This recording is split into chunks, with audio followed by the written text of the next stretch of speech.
Subscribe कीजिए Rathore reaction channel को और दबाइए इस घंटे को ताकि आप इतिहास की कोई जानकारी मिस ना कर पाएं।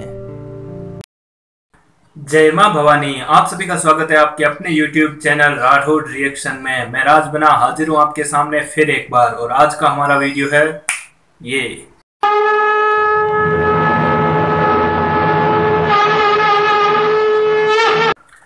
महाभारत तक की कहानी आप में से सब लोग जानते होंगे कि महाभारत पांडवों का जन्म, फिर वो बड़े हुए राज्य के लिए, धर्म के लिए, कौरवों से उनकी अनबन, फिर युद्ध, भगवान श्री कृष्ण का युद्ध में साथ देना, ये हमने पढ़ी भी बहुत बार होगी और टीवी में भी हमने कई बार देखी होगी।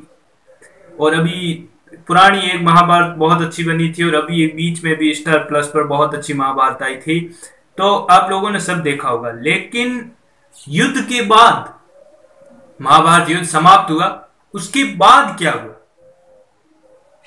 तो आज हम इसी बात पे चर्चा करेंगे। चलिए शुरू करते हैं।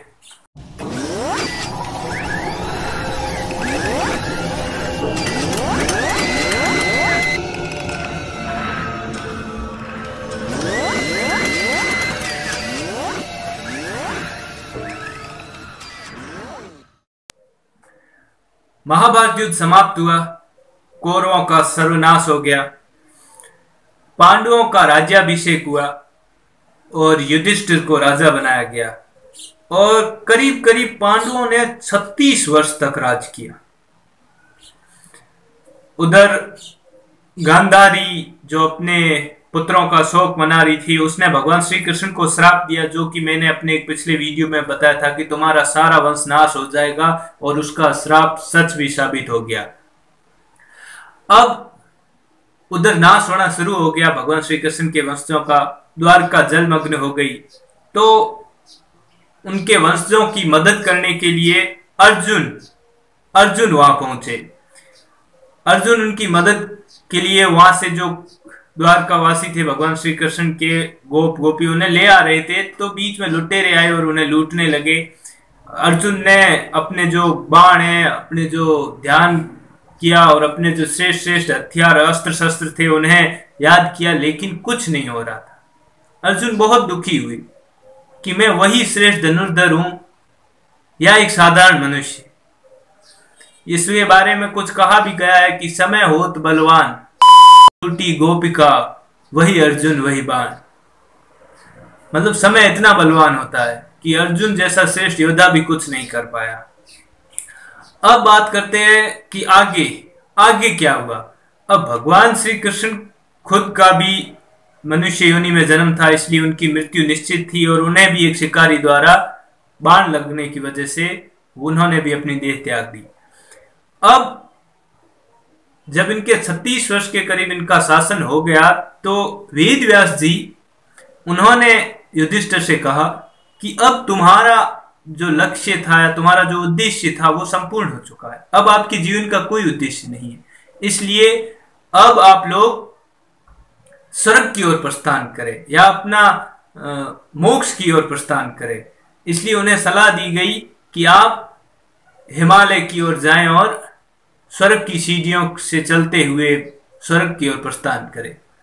सभी रवाना हो गए, पांचों पांडव और द्रौपदी।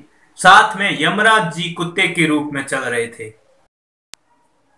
स्वर्ग की सीढ़ियों पर चढ़ना सबके लिए आसान नहीं था, बहुत दुख सह रहे थे। अब उनका शरीर उनका साथ नहीं दे रहा था और सबसे पहले द्रौपदी का निधन हो गया। द्रौपदी के बाद एक एक कर सबका निधन शुरू हुआ और सबसे अंत में हुआ भीम का निधन।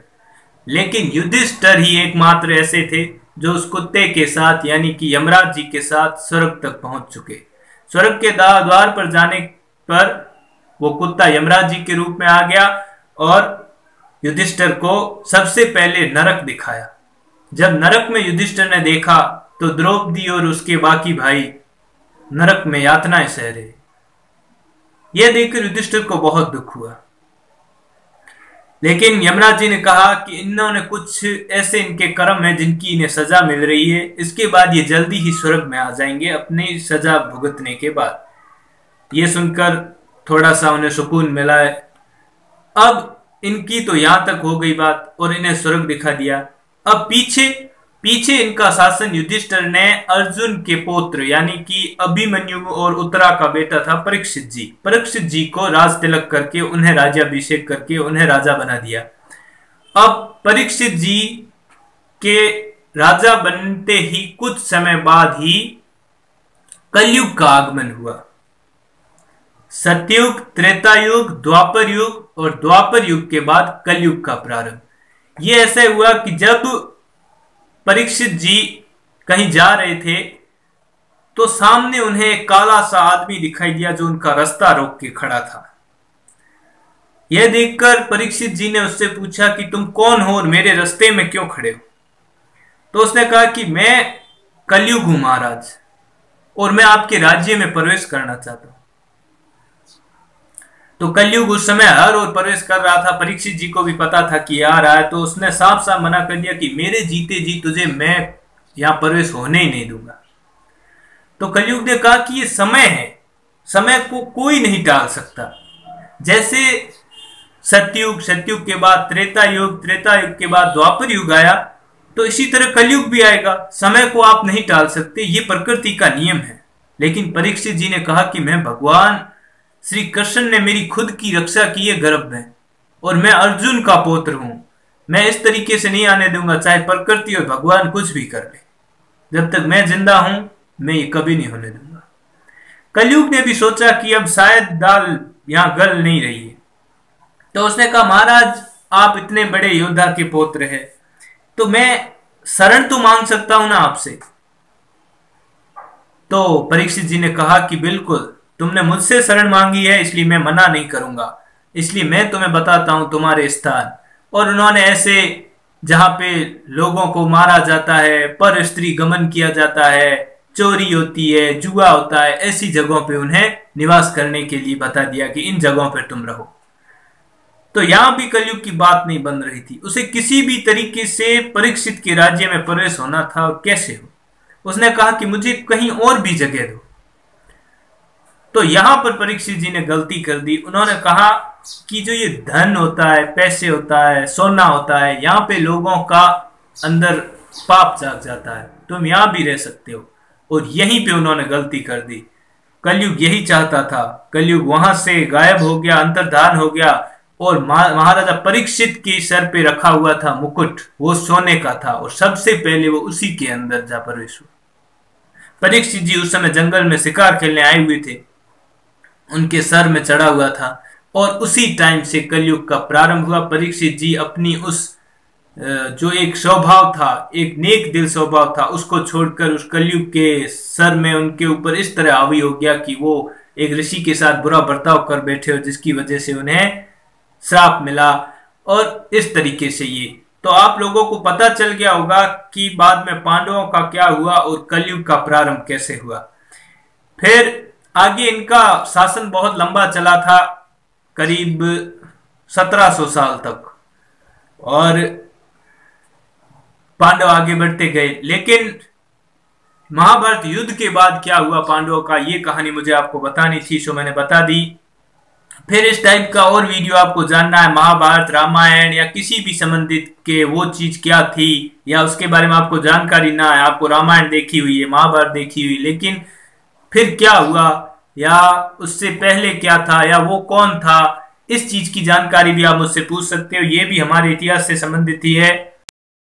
और अभी तक आपने हमारे फेसबुक पेज को लाइक नहीं किया है तो जाइए कीजिए, राठौड़ रिएक्शन लिखिए, फेसबुक पेज को लाइक कीजिए। आईडी पर कुछ लिमिट होती है फ्रेंड्स की, उसके बाद फ्रेंड्स नहीं बन सकते, इसलिए फेसबुक पेज को लाइक कीजिए। मेरे नए हर वीडियो की, आने वाले वीडियो की जानकारी वहां आपको मिलती है। और अभी तक आपने इंस्टाग्राम पर मुझे फॉलो नहीं किया तो @राजबना810 या राजबना राठौड़ अमीरा लिखकर आप सर्च कर सकते हैं, मैं आपके सामने आ जाऊंगा। और वहां पर भी आपको अच्छी अच्छी बातें, मेरे बारे में कुछ बातें और नए आने वाले वीडियो के बारे में आपको जानकारी मिलेगी। और मेरा न्यू चैनल आपको मैंने कहा उस पर जाइए, सब्सक्राइब कीजिए। और एक हाँ और बात, आप अगर इस चैनल को, इस वीडियो को देख रहे हो तो उस चैनल को जरूर सब्सक्राइब कीजिए, क्योंकि हो सकता है कल को अगर इस चैनल को कुछ हो जाए, बंद हो जाए, तो आपके पास एक जरिया तो रहेगा हमारे पास कि हाँ एक चैनल और है जहाँ पे हम वीडियो डाल सके या उसके जरिए आपको सूचना दूं कि मैं नया चैनल बना रहा हूं। इसलिए आपको उस चैनल को सब्सक्राइब जरूर कर लेना चाहिए, वहां पे भी अच्छी अच्छी जानकारी आपको मिलेगी और लिंक डिस्क्रिप्शन में होगा। साथ ही साथ आपको सर्च करने पर भी फन विद बनाजी मिल जाएगा। मिलते हैं नेक्स्ट वीडियो में। जय मां भवानी, जय राजपुताना, जय हिंद, बाय। जैसा तू है वैसा रहना, जग घूमे थारे जैसा ना कोई, जग घूमे